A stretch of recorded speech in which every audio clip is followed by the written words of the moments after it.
Hello and welcome back. My name is Neeraj Sharma और आज मैं आपसे बात करने वाला हूं दो ऐसे केसेस के बारे में जिनको सुनने के बाद आपकी आंखें खुल जाएंगी और आपको पता चलेगा कि हमारे देश में कैसी कैसी हरकतें कई बार हो रही हैं।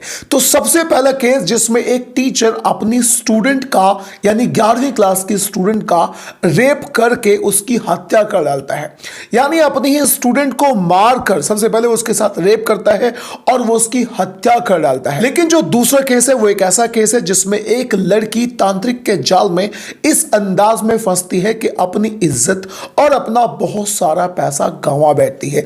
तो दोस्तों सबसे पहले केस के लिए मैं आपको लेकर चलता हूं राजस्थान का एक जिला जिसका नाम है बाड़मेर।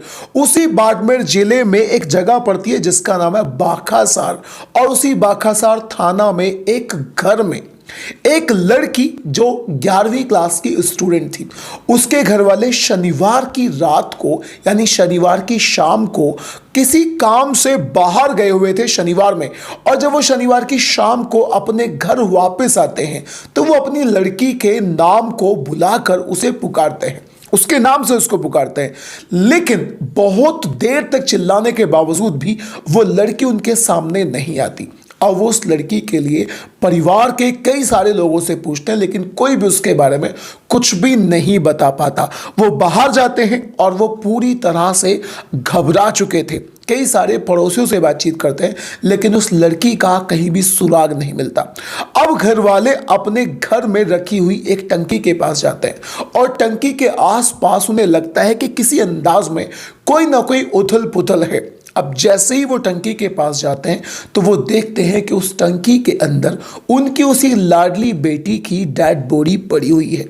पूरे परिवार में सन्नाटा छा जाता है और पूरे गांव में कोहराम मच जाता है जैसे ही गांव वालों को इस बात के बारे में पता चलता है। अब वो घर वाले सीधा पुलिस थाने में जाते हैं और वहां जाकर एक रिपोर्ट दर्ज कराई जाती है। लेकिन जब पुलिस वाले उसकी डेड बॉडी को पोस्टमार्टम के लिए भेजते हैं तो उनकी आंखें खुल जाती हैं। उन्हें पता चलता है कि इस लड़की को मारने से पहले उसके साथ बलात्कार किया गया है।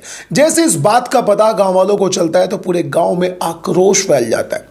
अब पुलिस की एक टीम उस गांव में भेजी जाती है और जब वो टीम आजू बाजू के कई सारे लोगों से बातचीत करती है तो पता चला कि उस घर में जब उसके घर वाले नहीं थे, 11th क्लास के स्टूडेंट के घर वाले घर पर नहीं थे, तो एक व्यक्ति उस घर में आया था और उस व्यक्ति का नाम था प्रहलाद राम बावर, जो राजकीय इंटर कॉलेज यानी राजकीय वरिष्ठ महाविद्यालय में एक टीचर के पद पर काम करता है। वो सरकारी टीचर के पद पर काम करता है और ये स्टूडेंट उसी के स्कूल में पढ़ाई करा करती थी।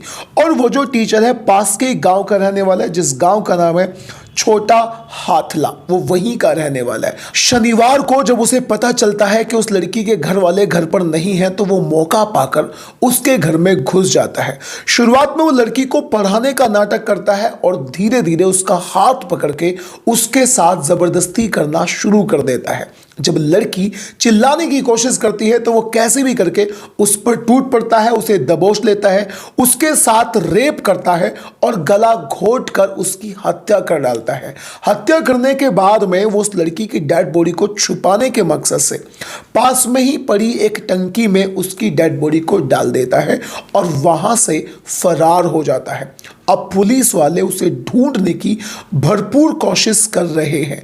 हालांकि वो अरेस्ट भी होगा और उसके खिलाफ पोक्सो एक्ट के में एक केस भी दर्ज किया जाएगा। लेकिन दोस्तों यहाँ पर जो कारनामा उसने किया है वो टीचर और स्टूडेंट के रिश्ते को पूरी तरह से शर्मसार करने वाला है। आप मुझे जरूर बताना कि आप क्या कहना चाहते हैं इस केस के बारे में। अब मैं आपको लेकर चलता हूं दूसरे वाले केस में जिसमें एक लड़की तांत्रिक के जाल में फंस जाती है। कुछ और पाने के चक्कर में वो अपनी इज्जत और अपना पैसा गंवा बैठती है। तो इस केस के लिए मैं आपको लेकर चलता हूं बेंगलोर में 25 साल की एक लड़की जो अपने बॉयफ्रेंड को बहुत ज्यादा मिस कर रही थी।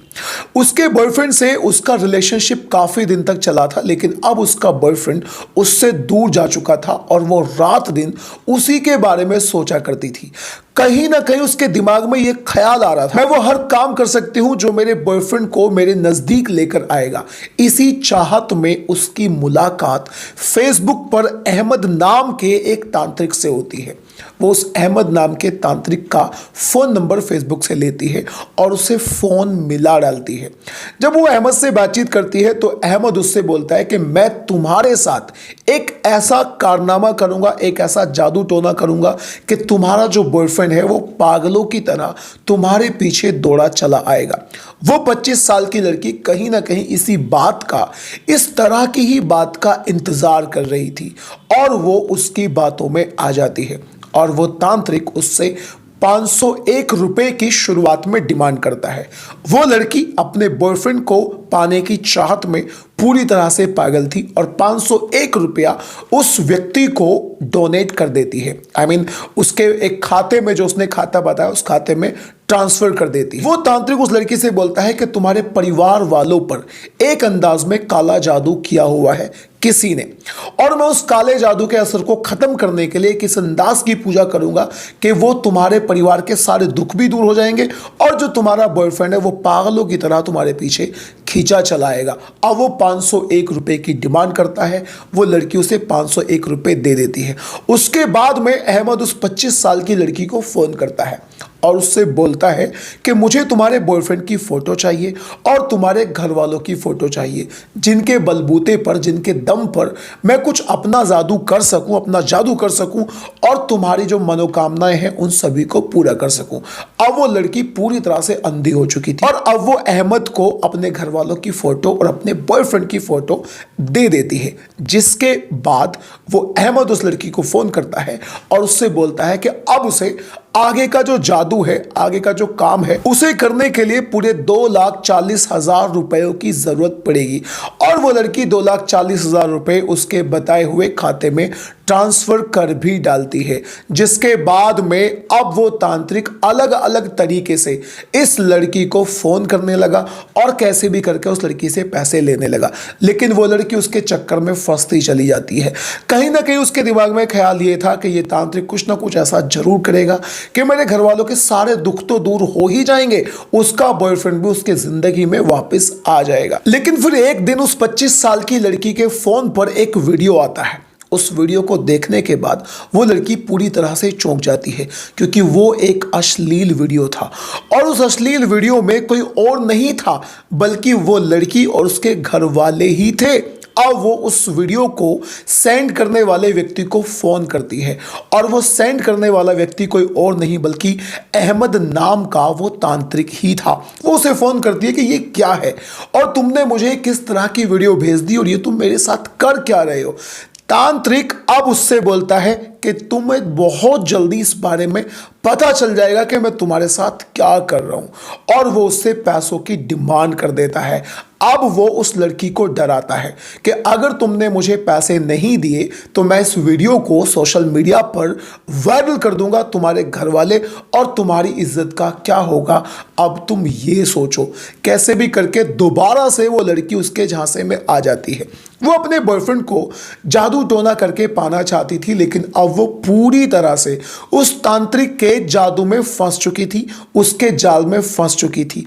अलग अलग तरीकों से अब ये तांत्रिक उस लड़की से 8 लाख रुपए ऐंठ चुका था, लेकिन बाद में वो तांत्रिक उस लड़की से बार बार और भी रुपयों की डिमांड कर रहा था। तंग आकर वो लड़की इस बात को सीधा अपने घर वालों से बता देती है और घर वालों से बताने के बाद 25 साल की उस लड़की के घर वाले जब इस मैटर को पूरी तरह से समझ जाते हैं तो फिर वो अपनी बेटी के साथ थाने में जाते हैं और अहमद के खिलाफ एक रिपोर्ट दर्ज कराते हैं और उस थाने का नाम था जल्ला हल्ली।